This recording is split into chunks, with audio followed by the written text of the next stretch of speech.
তোমরা ভাবছো তো বিট পেস্ট করে আবার কি হবে? তাহলে দেখো, বিটটাকে ছোট ছোট করে কেটে নাও, তার মধ্যে আদা আর কাঁচা লঙ্কা দিয়ে একটা পেস্ট বানিয়ে নাও।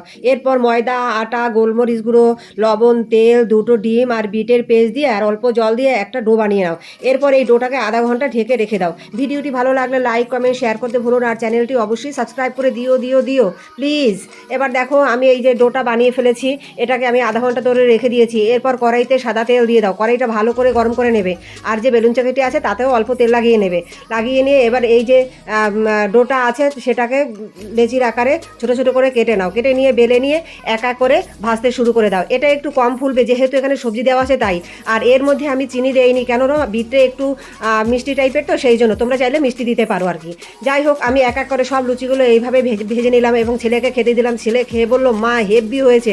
দুই ছেলেই খুব খুশি, আমিও খুশি। Thank you for watching.